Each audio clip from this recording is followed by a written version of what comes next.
Hello students, my self आकांक्षा त्यागी और आज हम पढ़ने जा रहे हैं थ्री लॉ ऑफ मोशन। ठीक है, so you all are welcome to Achievers Academy 2017। अब हम शुरू करते हैं फर्स्ट लॉ ऑफ मोशन से। So first law of motion क्या कहता है हमारा? ठीक है, ये आपका 9th क्लास का टॉपिक है और इससे डायरेक्ट क्वेश्चंस बनते हैं आपके एग्जाम्स में, और डेली लाइफ में भी हम इसका एवरी डे और मे बी एवरी मिनट इसका एप्लीकेशन देखते हैं। आई डोंट नो आप लोग ऑब्जर्व करते होंगे कि नहीं करते होंगे। तो फर्स्ट लॉ क्या कहता है? फर्स्ट लॉ कहता है कि जो भी चीज दुनिया में जैसी है वो ऐसी ही रहना चाहती है। ठीक है ना, वो वैसी ही रहती है अनटिल एंड अनलेस उसके ऊपर कोई फोर्स, एक्सटर्नल फोर्स ना लगे उसको चेंज करने के लिए। सो इट स्टेट्स कि कोई भी ऑब्जेक्ट जिस भी स्टेट में है, अगर वो उसकी स्टेट क्या हो सकती है, या तो वो रेस्ट पे हो सकता है ऑब्जेक्ट, या वो मूवमेंट में हो सकता है, तो वो रेस्ट में ही रहेगा या फिर वो मूवमेंट में ही रहेगा जब तक उसके ऊपर कोई फोर्स नहीं लगेगी। फॉर एग्जाम्पल सपोज ये बोर्ड है हमारे पास में, व्हाइट बोर्ड, ठीक है ना।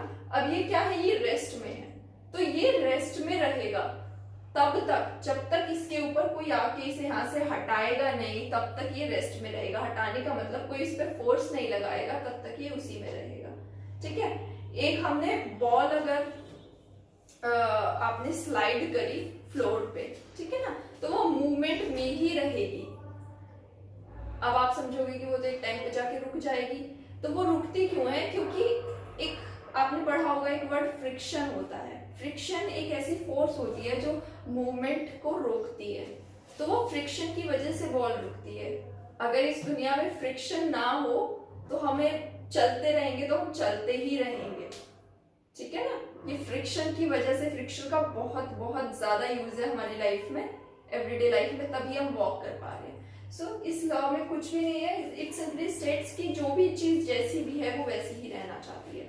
हमारे साथ भी कभी कभी एग्जाम्पल होता है कि हम लोग भी अपनी लाइफ में भी चेंज को रेजिस्ट करते हैं। कभी लाइफ में कोई चेंज आता है हम उसको रेजिस्ट करते हैं, तो यही लॉ तो ये कहता है कि कोई भी चीज रेजिस्ट करती है चेंज इन देयर स्टेट, सब वैसे ही रहना चाहते हैं। इसके बाद आता है, सो इसका सिंपली डेफिनेशन अगर आपको लिखना होगा, every object resist a change in its state of motion. ठीक है, और in other words, if object is at rest, it will remain at rest until and unless an external force is applied on it. यही चीज मैंने आपको explain करी है। Okay, second law of motion आता है इसके बाद में। अच्छा, अब हमें फर्स्ट लॉ से कुछ बात पता चली। फर्स्ट लॉ से हमें ये पता चला कि जो चीज जैसी है वो वैसा ही रहनी चाहती है, लेकिन जब हम उस पर फोर्स लगाएंगे तो उसमें चेंज आएगा। लेकिन सेकंड लॉ हमें समझाता है कि कितनी फोर्स लगानी पड़ेगी उसमें चेंज लाने के लिए।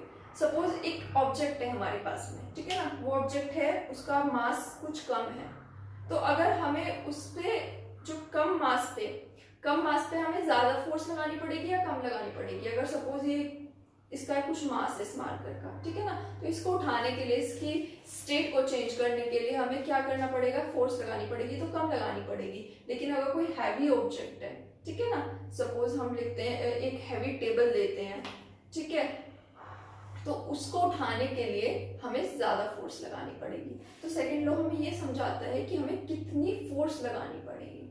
ठीक है, इसमें एक टर्म आती है सेकंड लॉ ऑफ मोशन में, मोमेंटम। ठीक है, momentum is product of mass and velocity. Mass and velocity. तो ये कहता है कि अगर किसी का भी मतलब मोमेंटम ज्यादा होगा तो हमें उसको, उसकी स्टेट को चेंज करने के लिए उतनी ज्यादा फोर्स लगानी पड़ेगी। मोमेंटम का मतलब या तो मास ज्यादा होगा या वेलोसिटी ज्यादा होगी या दोनों चीज ज्यादा होगी। सपोज एक आदमी धीरे से चल रहा है या एक कार धीरे से चल रही है, ठीक है ना, तो उसमें क्या होगा, उसमें चोट लगने के chances in case of accident कम होते हैं। लेकिन अगर वही कार, वही आपका कोई ट्रक पूरी फोर्स से आ रहा हो तो उसमें ज्यादा, बिल्कुल मतलब इंसान की लाइफ को भी खतरा हो जाता है। वो क्यों, वो किस कारण से होता है कि अगर वेलोसिटी ज्यादा होगी तो फोर्स भी ज्यादा लगेगी। ठीक है, यही हमारा सेकेंड लॉ एक्सप्लेन करता है।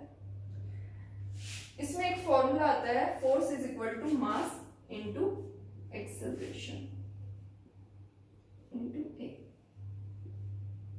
ठीक है, तो इस सेकेंड लॉ ऑफ मोशन का एक डेली लाइफ में भी एप्लीकेशन होता है। क्या एप्लीकेशन है इसका?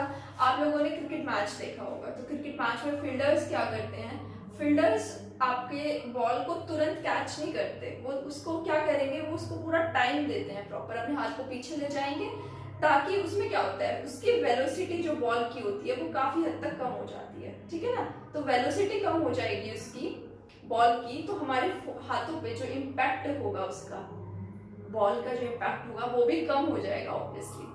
तो ये सेकेंड लॉ ऑफ मोशन का ही एप्लीकेशन है, बिकॉज मोमेंटम होता है मास इनटू वेलोसिटी। अगर वेलोसिटी की कम हो जाती है तो मोमेंटम कम हो जाएगा, मोमेंटम कम हो जाएगा तो इम्पैक्ट उस फोर्स का कम हो जाएगा, इम्पैक्ट कम हो जाएगा तो चोट नहीं लगेगी, सीधी सी बात है। तो इसका ये एक एप्लीकेशन हो गया। तो हमारा थर्ड लॉ ऑफ मोशन क्या कहता है? थर्ड लॉ ऑफ मोशन कहता है कि अगर हम कभी भी ऑब्जेक्ट पे, किसी भी ऑब्जेक्ट पे फोर्स लगाएंगे तो वो ऑब्जेक्ट भी हमारे ऊपर उतना ही फोर्स लगाएगा। ठीक है ना, for every action there is a equal and opposite reaction.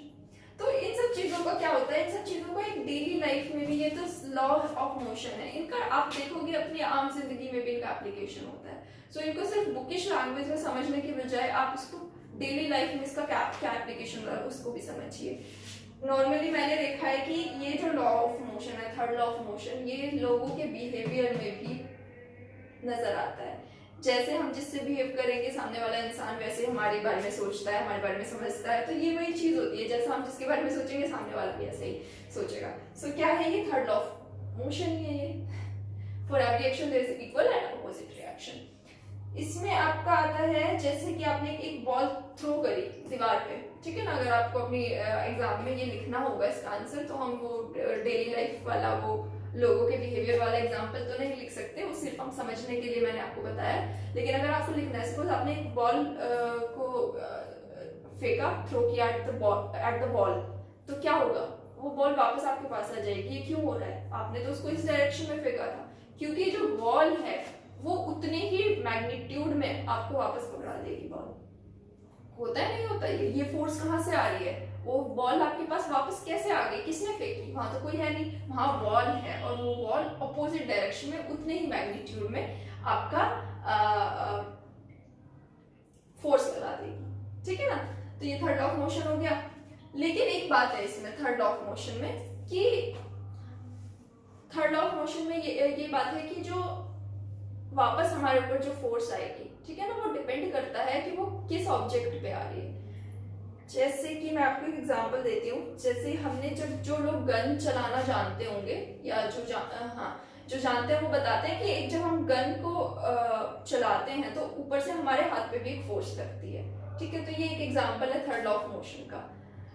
पर इसमें सोचने वाली बात यह है कि जब गन के ऊपर, जो गन की जो बुलेट होती है, जो बंदूक की गोली होती है, उसमें जो फोर्स लगेगी वो बहुत बहुत ज्यादा अमाउंट में फोर्स लगती है। तो कितनी स्पीड से, कितनी वेलोसिटी से वो आपकी बुलेट जाती है, मूव करती है। ठीक है ना, लेकिन जब हमारे हाथ पे लगती तो है फोर्स, बट एटलीस्ट उतनी स्पीड से तो नहीं लगती। ठीक है ना, ये हमारे लिए अच्छी बात है, अदरवाइज तो प्रॉब्लम हो जाएगी अगर उतनी स्पीड से वापस फोर्स लगेगी हाथ पे। ठीक है ना, तो हाथ में फ्रैक्चर भी हो सकता है। तो वो क्यों नहीं लगती? इस लॉ के अकॉर्डिंग तो उतनी ही फोर्स लगनी चाहिए। ठीक है ना, क्योंकि ये तो कहता है कि इक्वल और अपोजिट फोर्स, अपोजिट मैग्नीट्यूड में फोर्स लगती है। पर वो इसलिए नहीं लगती क्योंकि जब भी फोर्स लगती है वो डिपेंड करती है मास पे भी, किसी भी ऑब्जेक्ट के मास पे भी। ठीक है ना, तो जब वो बुलेट है, जब वो बुलेट आगे मूव करेगी तो वो पीछे भी फोर्स लगाएगी, पर पीछे उस फोर्स को झेलने के लिए बहुत बड़ी बंदूक है हमारे पास में, मास बहुत ज्यादा है, तो वो झेल जाती है उसको। ठीक है, तो ये हमारा थर्ड लॉ ऑफ मोशन है। तो इनको आप अपनी बुक से पढ़िए, समझिए, इनका डेली लाइफ में एप्लीकेशन देखिए, और हमारे चैनल को सब्सक्राइब करें, लाइक करें। कुछ भी प्रॉब्लम हो आप अपना कमेंट्स करें, और अपने फ्रेंड्स के साथ में वीडियो को शेयर करें।